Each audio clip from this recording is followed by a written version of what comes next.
Hello student, welcome back to my channel learn with Kesha. आज के इस क्लास में मैं 10th क्लास का सिलेबस डिस्कस करने वाली हूं आप लोगों के साथ, क्योंकि मैंने सोचा है कि अब मैं 10th क्लास की क्लासेस स्टार्ट करूंगी। तो सबसे पहले क्लासेस को स्टार्ट करने से पहले हम सिलेबस को डिस्कस करेंगे ताकि हमें ये पता हो कि हमें कौन कौन से चैप्टर्स पढ़ने हैं।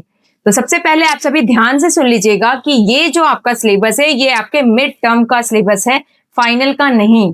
मिड टर्म का जब एग्जाम हो जाएगा उसके बाद हम फाइनल टर्म या फिर एनुअल टर्म का जो सिलेबस है उसको डिस्कस करेंगे और उस एनुअल टर्म के सिलेबस में आपके ये सारे चैप्टर्स भी ऐड होंगे।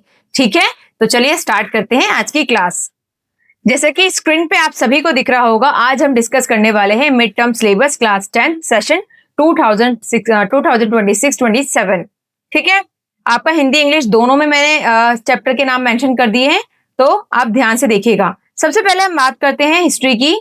हिस्ट्री में हम डिस्कस करने वाले हैं चैप्टर 1 जो है आपका nationalism, the rise of nationalism in Europe, यानी यूरोप में राष्ट्रवाद का उदय। इसमें हम पढ़ेंगे राष्ट्रवाद क्या होता है, नेशनलिज्म क्या होता है, फ्रेंच रेवोल्यूशन का क्या इफेक्ट पड़ा, unification of Italy, unification of Italy के अलावा जर्मनी के बारे में पढ़ेंगे, ब्रिटेन के बारे में पढ़ेंगे। तो ये चैप्टर काफी ज्यादा इंपॉर्टेंट है आपके लिए। उसके बाद यहां से हम जानेंगे कि जो नेशनलिज्म है इसने किस तरह पूरे वर्ल्ड लेवल पर जो है इन्फ्लुएंस किया कंट्री को इंडिपेंडेंट होने में, और इसका इम्पैक्ट हमें इंडिया में भी देखने को मिलता है। फिर इंडिया में हम पढ़ेंगे राष्ट्रवाद, यानी भारत में राष्ट्रवाद या नेशनलिज्म क्या है। इस चैप्टर में हम पढ़ने वाले हैं इंडिया को डेमोक्रेसी मिली उससे पहले की कंडीशन कैसी थी। इसमें आप खिलाफत मूवमेंट पढ़ोगे, सिविल डिसोबीडिएंट मूवमेंट पढ़ोगे, गांधी जी के द्वारा जो जो सत्याग्रह चलाए गए उसके बारे में डिटेल में पढ़ोगे, फर्स्ट वर्ल्ड वॉर का इंडिया पे क्या इंपैक्ट पड़ा, ये सारी चीजें आप इस चैप्टर में पढ़ोगे। काफी इंटरेस्टिंग चैप्टर है। उसके बाद है आपका औद्योगिक युग या द एज ऑफ इंडस्ट्रियलाइजेशन। सबसे इंपॉर्टेंट चीज द एज ऑफ इंडस्ट्रियलाइजेशन है। ये आपके मिड टर्म के एग्जाम में आएगा लेकिन फाइनल टर्म के एग्जाम में नहीं आएगा, लेकिन इसे फिर भी आपको पढ़ना है अच्छे से ताकि आपका मिड टर्म में आप अच्छा स्कोर कर सकें। ठीक है, इसके बाद हम ज्योग्राफी की बात करते हैं या भूगोल की बात करते हैं। इसमें हम पहले पढ़ेंगे संसाधन एवं विकास, यानी रिसोर्स एंड डेवलपमेंट की संसाधन किसे कहते हैं, इनकी कैटेगरी क्या है, रिसोर्स की प्लानिंग कैसे करनी चाहिए, सस्टेनेबल डेवलपमेंट क्या है। और इसमें आप सॉइल के बारे में पढ़ोगे, सॉइल के टाइप के बारे में पढ़ोगे, कौन सा सॉइल कौन से स्टेट में पाया जाता है, ये सारी चीजें आप इसमें पढ़ेंगे। इसके बाद नेक्स्ट चैप्टर है आपका forest and wild life resources, flora and fauna हमारे लिए किस तरह इंपॉर्टेंट है। इसके अलावा इसमें टाइगर प्रोजेक्ट पढ़ेंगे जो वेरी वेरी इंपॉर्टेंट है आपके लिए। इसके बाद इसमें आप पढ़ोगे अपनी बायोडाइवर्सिटी के बारे में, उसको जानोगे, उसको समझोगे, इसकी इंपॉर्टेंस को समझोगे। ठीक है, नेक्स्ट हम पढ़ेंगे वाटर रिसोर्सेज के बारे में, यानी जल संसाधन। जल संसाधन इसमें आप पढ़ोगे कि वाटर को कंजर्व करके रखना क्यों इंपॉर्टेंट है, हम पृथ्वी को ब्लू प्लेनेट या नीला ग्रह क्यों कहते हैं, वाटर को कंजर्व करने के लिए किस किस मेथड का यूज किया जाता है अलग अलग स्टेट में, स्पेशली राजस्थान तमिलनाडु का रेफरेंस देके आप इसमें पढ़ोगे और समझोगे। ठीक है, जो जल दिवस है या वाटर डे कब मनाया जाता है, इसकी क्या इंपॉर्टेंस है, ये सारी चीजें आप इसमें पढ़ने वाले हो। फिर हम बात करते हैं पॉलिटिकल साइंस के बारे में या राजनीतिक विज्ञान। इसमें हम सबसे पहले पढ़ेंगे पावर शेयरिंग के बारे में, सत्ता की साझेदारी, यानी जो पावर है उसको अलग अलग लेवल पर शेयर करना क्यों इंपॉर्टेंट है।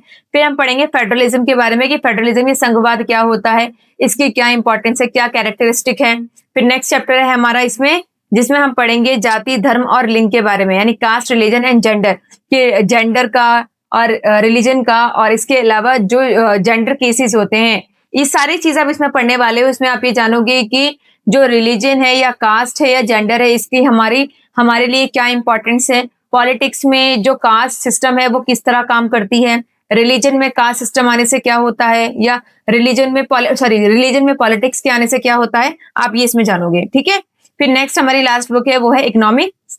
इकोनॉमिक्स की बात करें जिसे हम हिंदी में अर्थशास्त्र कहते हैं।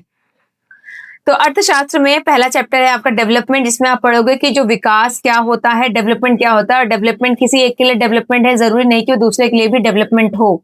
इसमें आप जानोगे कि कोई भी कंट्री डेवलप होती है तो किस किस क्राइटेरिया को देखा जाता है।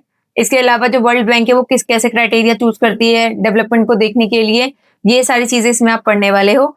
नेक्स्ट है आपका सेक्टर ऑफ इंडियन इकोनॉमी, भारतीय अर्थव्यवस्था के क्षेत्र, इसमें आप पढ़ोगे कि इकोनॉमिकल एक्टिविटी किसे कहते हैं, नॉन इकोनॉमिकल एक्टिविटी किसे कहते हैं। इसके अलावा पढ़ोगे कि हमारे कितने सेक्टर हैं, प्राइमरी सेक्टर किसे कहते हैं, सेकेंडरी किसे कहते हैं, टर्शियरी सेक्टर किसे कहते हैं, इनके क्या कैरेक्टरिस्टिक है, ये एक दूसरे से कैसे इंटरलिंक है, ये सारी चीजें आप इस चैप्टर में पढ़ने वाले हो। ठीक है, तो ये आपका पूरा सिलेबस है जो आप मिड टर्म के एग्जाम के लिए प्रिपेयर करोगे।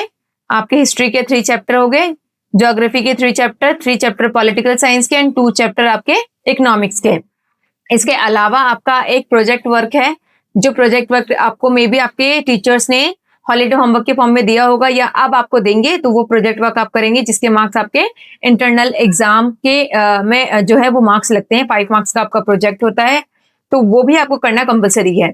अब रहा आपका मैप वर्क रहा, तो मैप वर्क जो है हम आने वाली क्लासेस में साथ के साथ डिस्कस करेंगे और साथ के साथ मैं आपको बताऊंगी। इसके अलावा एक सेपरेट क्लास भी ले लूंगी जिसमें आपको सारे मैप बताऊंगी, ठीक है।